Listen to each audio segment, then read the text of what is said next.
जय हिंद। तो आज हम भाग 3 का जो अनुच्छेद 22 से हमने इससे पहले टोटली ख़त्म कर दिया था, सॉरी 31 तक हमने 31 तक टोटली ख़त्म कर दिया था। आज हम अनुच्छेद 32 से लेकर 35 तक टोटली ख़त्म कर देंगे। भाग 3 टोटली ख़त्म हो जाएगा। उसके बाद हम भाग 4 को स्टार्ट करेंगे। तो चलिए भाग और अनुच्छेद 32 से देखते हैं। अनुच्छेद 32 बहुत इम्पोर्टेंट है। इतना इम्पोर्टेंट है कि इसे संविधान की आत्मा कहा जाता है। संविधान की आत्मा। अच्छा, इस चीज़ को जानने से पहले आप एक चीज़ जान लीजिए। जैसे मान के चलिए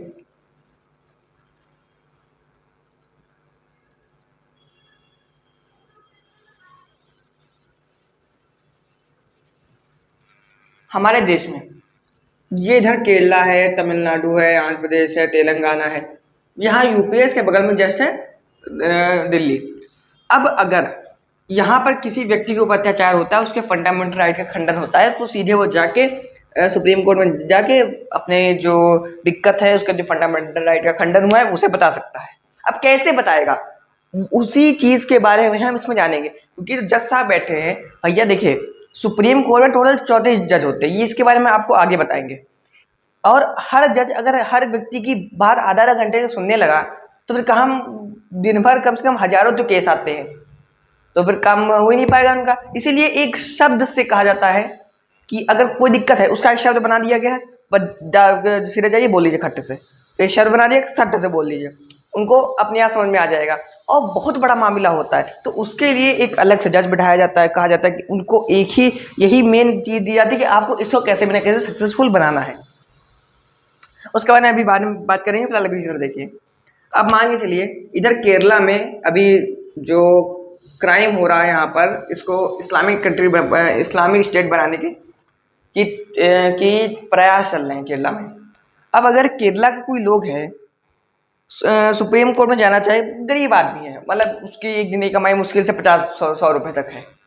अब अगर उसका जबरदस्ती अनुच्छेद 25 उसका धर्म बदलवाया जा रहा है, उसे इस्लामिक में कन्वर्ट किया जा रहा है, तो अगर वो सुप्रीम कोर्ट जाएगा तो कम से कम उसको 40-50 हज़ार रुपये सिर्फ केरला से दिल्ली जाने में लग जाएंगे। तो इतना तो भाई कोई मतलब इतना गरीब आदमी जिसकी जो पैसा उसको मिल रहा है 40 से 50 रुपये, वो कहाँ भैया सुप्रीम कोर्ट जा पाएगा। और एक ही सुप्रीम कोर्ट है, इसीलिए एक अलग रूल बनाया गया। कहा गया कि यदि आपके एरिया से सुप्रीम कोर्ट बहुत दूर है, या फिर अगर आप सुप्रीम कोर्ट नहीं जाना चाहते हैं और आपके फंडामेंटल राइट का खंडन हुआ है, तो आप सीधे अपने डिस्ट्रिक्ट के हाई कोर्ट चले जाइए, हाई कोर्ट, और हाई कोर्ट में कह दीजिए मेरे फंडामेंटल राइट का खंडन हुआ है, और जैसी जो सज़ा यहाँ मिलेगी वो सज़ा सुप्रीम कोर्ट में मिलेगी। यानी दोनों बात बराबर ही होगी।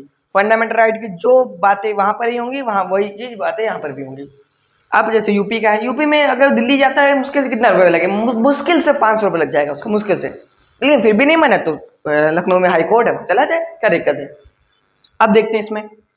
अब मान के चलिए हम कोर्ट में गए, हाई कोर्ट या फिर सुप्रीम कोर्ट, जहाँ हमको सही लगा गए। हमने उनको बताया कि मतलब हमारा जो मामला है वो मामला ये है कि हमें भाई केरला का आदमी कोई कि हमें ज़बरदस्ती इस्लामिक से किसी दूसरे रिलीजन में कन्वर्ट किया जा रहा है, सॉरी इस्लामिक में कन्वर्ट किया जा रहा है। भाई ये बड़ा मामला है, केरला का मामला है। तो पहली चीज़, इन सब मामलों में एक मतलब थोड़ी खतरनाक सुनवाई होती है, और इसका रिजल्ट आता है वो भी खतरनाक होता है, क्योंकि यहाँ पूरे स्टेट का मामला है, सब लोग झेल रहे हैं इसमें। लेकिन वो जो एक आदमी गया है, अगर उसको लेके जज चलेगा तो और भी बहुत से केस आ सकते हैं इस तरीके के, तो पूरा वो एरिया देख के पूरा चलेंगे जज साहब। अच्छा, अब अगर कोई ऐसा मामला है कि मान के चलिए, अच्छा पहले आप इसकी देख लीजिए, इसको पूरा भाग 32 समझ लीजिए, उसके बाद आपको समझ में आ जाएगा। उसके बाद एग्जाम्पल लेंगे। देखिए, आप जज साहब के पास जाते हैं, और अगर मान चलिए आपने कोई गलत काम किया है और पुलिस वाले आपको गिरफ्तार करके ले गए। अब मतलब छोटा मोटा मामला है, थप्पड़ मार दिया, फिर थोड़ा बहुत बड़ा भी, मतलब बहुत बड़ा नहीं, लिमिटेड है, ठीक मीडियम है, और पुलिस वाले आपको पकड़ पकड़ के ले गए कस्टडी में, बहुत मारा, लेकिन ये गलत काम है, हम मार नहीं सकते हैं। और छोटा मोटा मामला है भाई थप्पड़ मार देने का, अब बहुत मारा, पुलिस वाले ने घूस ली, उन्होंने बहुत मारा, मतलब जो अपराधी है उसको बहुत मारा। और जो पुलिस वाले उन्होंने उन लोगों से घूस ली थी उस अपराधी को मारने की, लेकिन कोतवाल उस अपराधी को मार नहीं सकते हैं। हम आपको इससे पहले बता चुके हैं कि अगर कोई भी फैसला सुनाना है वो केवल जज सुनाएंगे, supreme court, high court, district court सुनाएगा, बाकी कोतवाल को कोई अधिकार नहीं है। अच्छा, हम कोर्ट गए, कोर्ट में हमने बताया जाके कि मतलब हमारा जो मामला ये है कि जो कोतवाल है उसने हमें अपने कस्टडी में लेके घूस लेकर मारा। तो जज साहब के पास जाएंगे, हम कहेंगे हेबियस कार्पस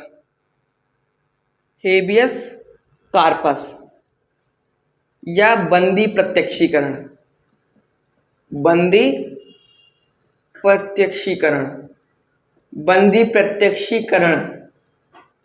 बस इतना कहेंगे जज साहब, हेबियस कार्पस, बंदी प्रत्यक्षीकरण, वो समझ जाएंगे मामला क्या है। अभी क्या समझेंगे वो, देखिए वो तुरंत समझ जाएंगे कि आपके साथ किसी कोतवाल ने आपको पकड़ के जुल्म किया है या फिर आपके साथ किसी सरकारी आदमी ने जुल्म किया है। अब क्या होगा, जो जज साहब कहेंगे हेबियस कार्पस के तहत हम उस मुजरिम को भी बुलाते हैं और उसे सजा देने वाले को भी बुलाते हैं, यानी कि जिसने इलीगल रूप से उसको सजा दी थी, यानी कोतवाल ने या फिर किसी सरकारी आदमी, किसी का भी एग्जाम्पल ले ले, सरकारी आदमी ने किसी को मारा पीटा या फिर उस कोतवाल ने उस अपराधी को मारा था, ठीक है। अब जो अपराधी है, अपराधी को जज साहब सुनाएंगे सजा, मतलब उसकी जैसी, मतलब उसने जैसा कांड किया होगा उसको सब सजा मिल जाएगी। और जो कोतवाल साहब हैं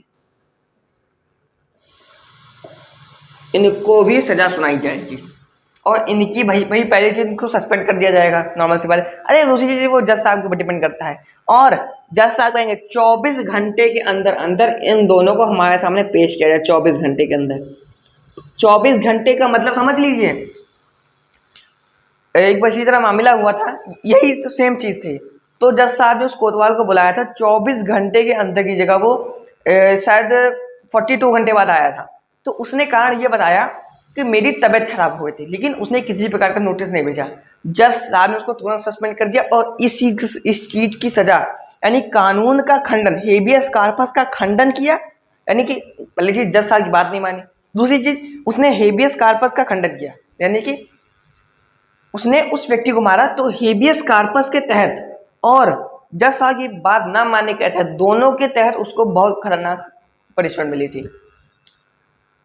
अब हेबियस कार्पस तो कहा 24 घंटे के लिए लेके आओ। अब अगर कोई ऐसी विपदा आ जाती है, मान से जाम लग जाए, तो आप उस जज साहब को बकायदा बताइए कि ऐसी ऐसी बात है और सबूत दीजिए। जैसे मान के चलिए जाम लग गया था, तो आपको ये तो मालूम ही होगा कि कहीं अगर जाम लगेगा, ठीक है जाम लगा, हमने कहा जज साहब यहाँ पे जाम लग गया था, जज साहब कहेंगे सबूत दिखाओ। तो आपको क्या करना है, अपना जो एरिया है, मतलब वो किसी प्रकार सबूत दिखा रहे, मन से ऊपर धर गया, ऐसे खजाक से फोटो खींचे, फोटो खींचे, पूरा गाड़ी वाड़ी फोटो आ जाएगी, तो सबूत दिखा दीजिए, बस मामला खत्म। आप ले आए इनको 24 घंटे के अंदर, ठीक है, जज साहब ने अपराधी को कोतवाल दोनों को सजा सुना दी, खत्म। अब अच्छा, अगर कोई व्यक्ति है, कोई अपराधी है, सॉरी कोई सरकारी आदमी है, पहले एक चीज देखिए, मैंडेमस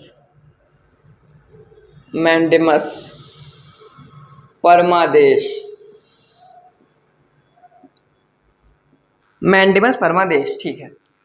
इसमें क्या होता है कि अगर कोई सरकारी व्यक्ति, सरकारी नौकरी में चल रहा कोई व्यक्ति अगर अपना काम सही से नहीं कर रहा है, तो आप सीधे कोर्ट में जाके, आपको मैंने सुप्रीम कोर्ट, आपको मैंने हाई कोर्ट, आपको समझा चुके अच्छे से। मैंडेमस यानी परमादेश के तहत उस सरकारी आदमी को सजा होगी। कई बार होता है कि जो बिल वाले होते हैं, बिजली के बिल वाले, वो सही से काम नहीं करते, आपका मैंने सीधे चाहिए supreme court, high court, article 32 mandamus परमादेश, 60 से सरकारी नौकरी उसकी चली जाएगी, खत्म। अब वो जज साहब के ऊपर डिपेंड करता है कि आखिर वो उसे क्या सजा देंगे। अब जैसे अगर भाई महीने के आखिरी दिन जो बिल वाला होता है बिल निकालने आता है, फिर 1-2 दिन गैप भी हो जाता है, अब हफ्ते भर का गैप है, अच्छा, जो व्यक्ति है वो मतलब आपने सीधे आर्टिकल 32 के तहत मैंडेमस या परमादेश के तहत आप गए, आपने उस व्यक्ति से यानी कि ये जज साहब ने कहा कि हमारा जो घर का बिल नहीं निकाला गया। अब जज साहब उस एरिया यानी कि जैसे कि अगर सिरौली है सिरौली है, इसमें अगर इसका जो मेन मतलब जो बिजली डिपार्टमेंट का जो मेन हेड होगा उसको जज साहब बुलाएंगे, फिर उससे पूछेंगे आखिर भाई क्या मामला है, कोई दिक्कत है कोई नहीं।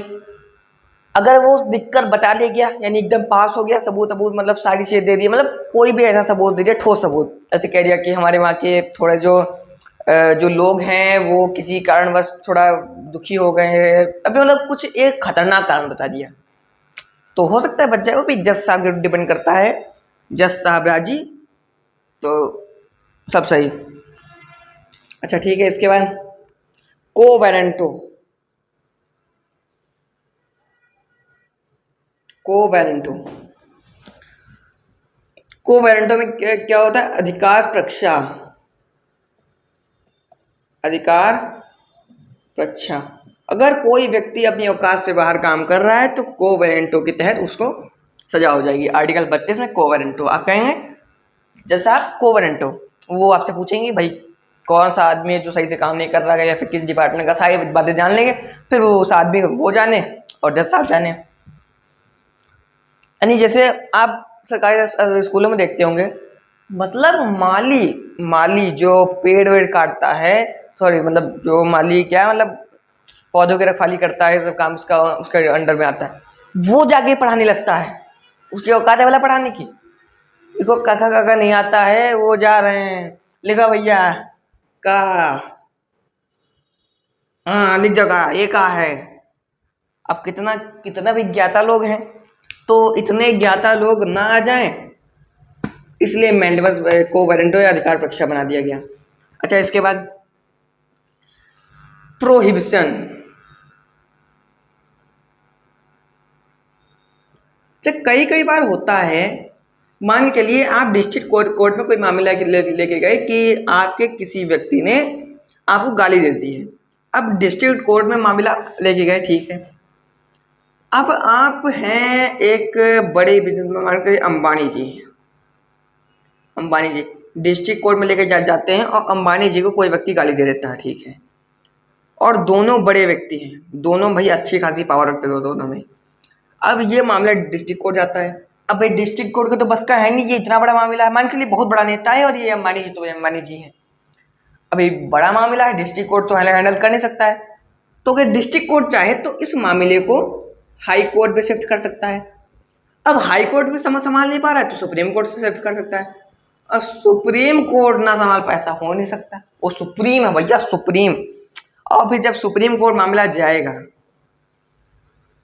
तो फिर इनका अगर सबूत है अंबानी जी के पास, दिखा दिए सट से, तो इनका भूत बनाएंगे, भूत इनका मेकअप करेंगे अच्छे से, बढ़िया एकदम खतरनाक वाला मेकअप। अच्छा, प्रोहिबिशन आपने देख लिया। इसके बाद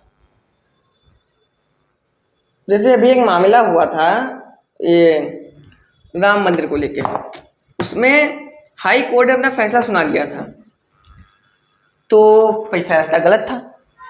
फिर आखिर क्या हुआ कि सुप्रीम कोर्ट ने अपना दोबारा फैसला सुनाया। कैसे सुनाया, इसका आंसर देखिए, सर्जियोरी।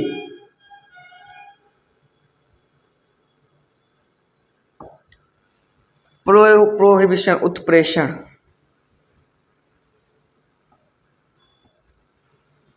सर्जियोरी, इसमें क्या है, इसमें सर्जियोरी में ये है कि अगर हाई कोर्ट ने, पहले से डिस्ट्रिक्ट कोर्ट से स्टार्ट करते हैं, डिस्ट्रिक्ट कोर्ट ने अपना फैसला सुनाया और फैसला सुना दिया। अब फैसला थोड़ा सा उसमें कुछ गलती हो गई, अब डिस्ट्रिक्ट कोर्ट ने सुना दिया है। अब वही मामला, मान के चलिए कोई मामला है, दो लोगों के पीछे मामला है, ये मामला पहले गया डिस्ट्रिक्ट कोर्ट में, डिस्ट्रिक्ट कोर्ट ने फैसला सुना दिया, लेकिन ये आदमी गलत है, ये आदमी गलत है, ये आदमी सही है, ठीक है।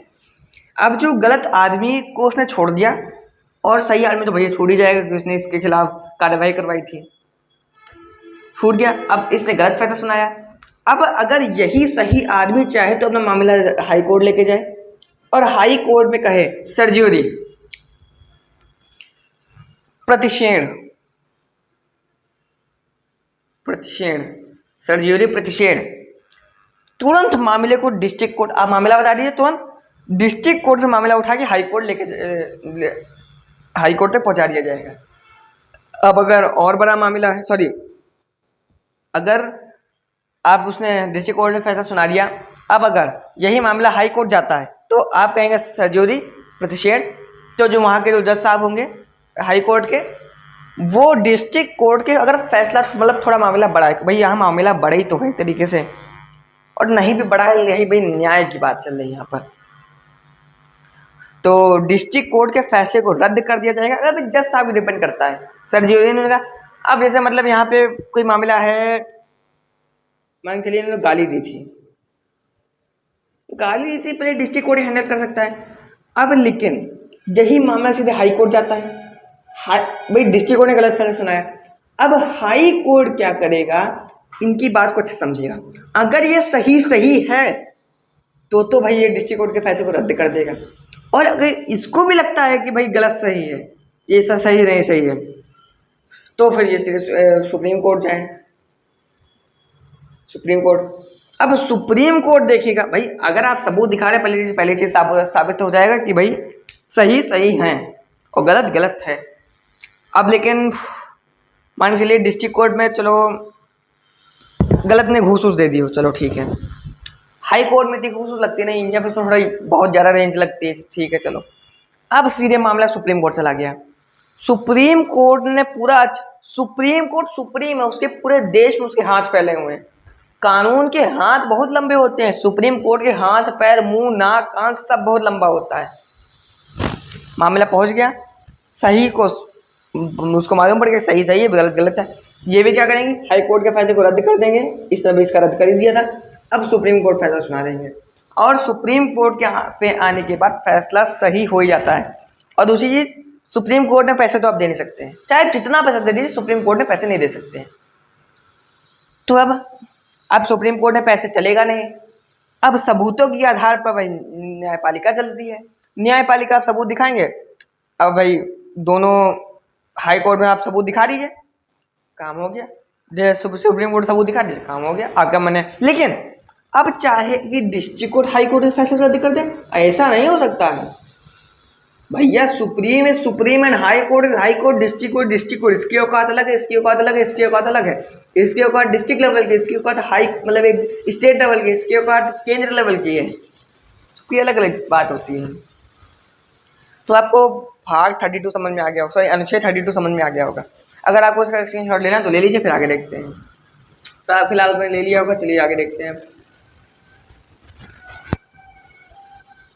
अनुच्छेद 33,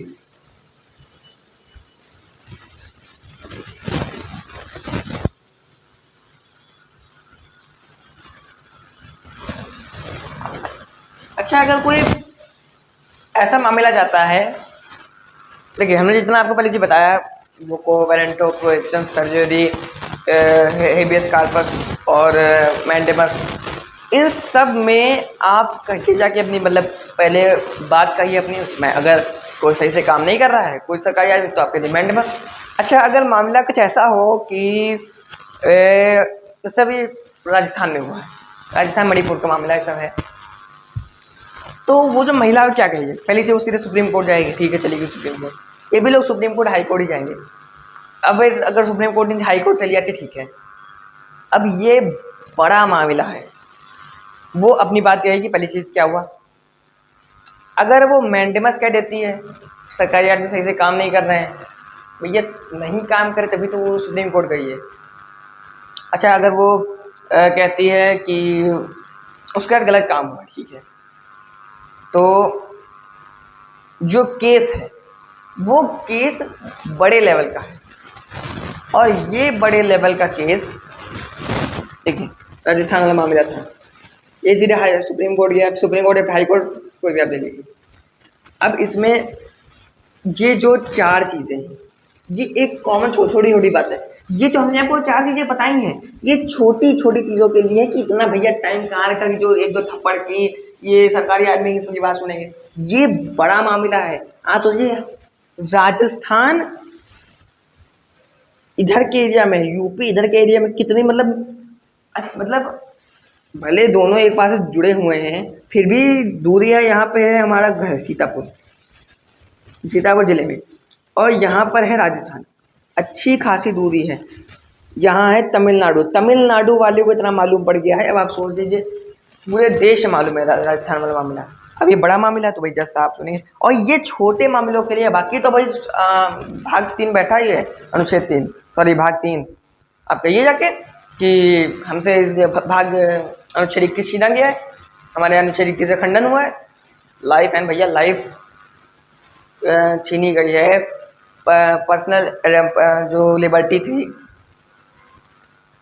तो आपको इतना समझ में आ गया होगा कि ये एक तरीके से जज साहब का समय बचाने के लिए है। बाकी बड़े मामले जज साहब सुनने के लिए बैठे ही हैं। आओ बड़े मामले कम से कम जज साहब 10, 15, 20, 30 मिनट सुनते हैं। भाई बड़ा मामला बड़ा फैसला, अब वो जज साहब 5 मिनट में 2 मिनट में यही सुन के काम चला दें, गलत गलत फैसला होने लगे, गलत फैसला होने लगेगा तो लोगों को न्यायपालिका के ऊपर विश्वास ही उठ जाएगा। इसीलिए ये सब रूल बनाए गए। अच्छा भाग अनुच्छेद 31 देखते हैं। तो अनुच्छेद 33 हम गलती से 31 बोल दिए थे। अच्छा अब एक चीज़ बताइए, मीडिया वालों से आईबी इंटेलिजेंस ब्यूरो जो जासूस होते हैं, और सेना से, ये तीनों इंटरनेशनल लेवल पे काम करती है। मीडिया इंटरनेशनल लेवल पे काम करती है, पूरे देश की खबर पहुंचाती है, विदेश की भी खबर दे देती है। आईबी विदेश से जासूसी करने जाते हैं, पूरे देश में जासूसी करते हैं। सेना तो सेना है, जहाँ भाई भेज दीजिए बस वहाँ का सब मामला। अच्छा अगर इन लोगों को सारी बातें पता चल गई, अब मान चलिए इनको हमने भाग 3 के सारे अधिकार दे दिए कि मतलब ये जो चाहे वो बोल सकते हैं। आरटीआई का अधिकार दे दिए, राइट टू इन्फॉर्मेशन एक्ट, यानी कि इंफॉर्मेशन ले सकते हैं सरकार से। अच्छा अगर राइट टू एक्सप्रेस एक्ट मतलब राइट टू एक्सप्रेस इनको दे दें, भाग 3 टोटल दे रही है हम इनको, उसमें राइट टू एक्सप्रेस भी, अब ये जहाँ जाएंगे जो मन चाहेगा वो बोल देंगे। भाई अगर ये कहीं भी जाते हैं, मान के किसी सरकार के खिलाफ कह दें वो सरकार बेकार है, अरे ऐसी वैसी बेकार सरकार है, या फिर वो गलत खबर पहुंचा दे, लोगों तक गलत खबर पहुंचा दे। भाई मीडिया है, और मीडिया को ये अधिकार है कि वो बिना दबे सच्चाई बता सकती है। अब वो गलत खबर देने लगे तो, लेकिन भाई हमको तो अधिकार देकर रखा है कि राइट टू एक्सप्रेस, हम कुछ भी बोल सकते हैं, मतलब कुछ भी नहीं आ जाता है, पर एक अपने दायरे में रहकर बोल सकते हैं। अच्छा अब मीडिया को right to express act they दिया तो गलत खबरें पहुंचा सकती है। आरटीआई दे दिया तो उसका जब मन चाहेगा पूछेगी आरटीआई से कि बुर्जी ने कितनी छुट्टियां ली हैं अभी तक, फिलहाल अभी तक उन्होंने एक को छुट्टी ली नहीं है, और मान के निकाल दे एक छुट्टी। मोदी जी ने क्यों एक छुट्टियां ली, क्या कारण था, हमें बताइए इसका, महाबवाल कर देगी। मीडिया की समय रैंकिंग चल रही है 150 पे, 150, अभी 180 पे 30 है अपने लक्ष्य को पाने के लिए, और हमारा जो वित्त आयोग है वो चल रहा है 4थे नंबर पे, 4थे 5वें नंबर इस तरीके से चल रहा है। अब मीडिया वाले हमारे वित्त आयोग के जो मंत्री हैं उनसे पूछते हैं कि भाई आप 4थे 5वें नंबर पे क्यों रहते हैं, मतलब ये 150वें नंबर पर हैं, और 4थे नंबर वाले से पूछ रहे हैं कि आप भाई 4थे 5वें नंबर पे क्यों रहते हैं। आप सोचिएगा इनको हम भाग 3 का पूरा अधिकार दे दें तो बवाल मचा देंगे। उसी तरीके से आईबी है, इंटेलिजेंस ब्यूरो, अगर उनको भी ये सब भाग 3 के अधिकार दिए जाने लगे, अब वो मान के चलिए आरटीआई का मान के चलिए इनको दे दें हम इंटेलिजेंस ब्यूरो वालों को, तो भैया जानकारी ले लेंगे, और फिर जासूसी करने जाएंगे, पकड़ लिए गए, बता दिए तो भी दिक्कत है। सेना है, तो सेना तो जाती है बॉर्डर ऑर्डर मामला करने के लिए भेजा जाता है कभी कदार, अब उसमें कोई पकड़ा जाए तो खबर ले सकते हैं वो लोग, तो कुछ फंडामेंटल राइट इन लोगों से छीन लिए जाते हैं। तो आपको भाग 31-33 समझ में आ गया होगा। अच्छा भाग 34 देखते हैं, अनुच्छेद 34, बार बार भाग 34 बोल लेते हैं। अनुच्छेद 34 मार्शल लॉ,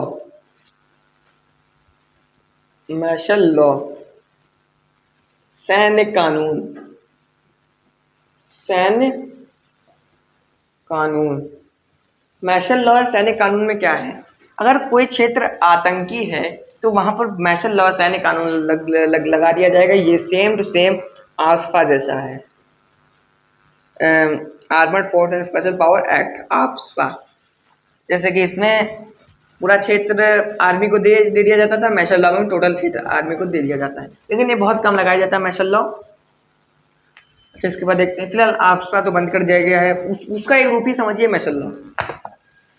अब देखते हैं अपना भाग 3 का अंतिम अनुच्छेद, अनुच्छेद 35। अच्छा हमने आपको अनुच्छेद 13 में क्या बताया था कि आपके अधिकार सीमित हैं, अल्पीकरण। इसमें अब एक चीज और जान लीजिए, हमने उस समय ये चीज नहीं बताई थी क्योंकि ये दोनों चीजें एक दूसरे से एक ही समय बताने वाली हैं। अनुच्छेद 13 में लिखा है कि देखिए हमारा जो संविधान 1950 में लागू हुआ, ठीक है। अब इससे पहले अगर कोई ऐसा कानून था जो संविधान में लागू हो गया, ठीक, संविधान का उल्लंघन कर रहा है, संविधान का उल्लंघन कर रहा है, संविधान को नहीं मान रहा है, तो उस जो नियम है उसको बंद कर दिया जाएगा। या फिर जो संविधान बनने के बाद अगर कोई रूल है, यानी कि हमारा देश आज़ाद हो गया है और देश आज़ाद होने के बाद अगर कोई ऐसा रूल है जो संविधान की अवहेलना कर रहा है, उसको भी खत्म कर दिया जाएगा। और देश आज़ाद होने के पहले भी ऐसा कोई रूल है तो उसे भी खत्म कर दिया जाएगा। देश हमारे कब आज़ाद हुआ था, तो दोनों को बंद कर दिया जाएगा। देश आज़ाद देश आज़ाद जब हुआ था, हमारे देश आज़ाद होने से पहले ऐसा कोई कानून था जो संविधान की अवहेलना कर रहा था, उसको भी बंद कर दिया जाएगा। बाद में था, उसको भी बंद कर दिया जाएगा। और संविधान बनने 1947 में, संविधान 1950 में लागू हुआ। अब इसके बाद कोई भी कानून नहीं ऐसा बनेगा जो संविधान की अवहेलना करे, ऐसा कोई भी कानून नहीं बनेगा जो संविधान की अवहेलना करे। यही चीज जो है ये भाग 13 में लिखी है, ये चीज जो है ये भाग 35 में लिखी है। अरे सॉरी, अनुच्छेद 35 13। तो आप कंफ्यूज मत होइएगा, गलती से अनुच्छेद की जगह भाग निकल जाता है, कभी कभी भाग की जगह अनुच्छेद निकल जाता है। तो अनुच्छेद 35 में क्या है कि संविधान बनने के बाद कोई भी ऐसा कानून नहीं बनेगा जो संविधान की अवहेलना करे। भाग अनुच्छेद 13 में क्या है कि आज़ादी के पहले या बाद में कोई भी ऐसा कानून है जो संविधान की अवहेलना कर रहा है उसको खत्म कर दिया जाएगा। बस खत्म, भाग 3 टोटल खत्म, भाग 3। अब कल से फिर हम भाग 4 को स्टार्ट करेंगे। तब तक के लिए जय, इंग्लिश नहीं हिंदी भी लिखते चलो, जय हिंद। तब तक के लिए फिर हम कल स्टार्ट करेंगे भाग 4। तब तक के लिए जय हिंद, जय भारत।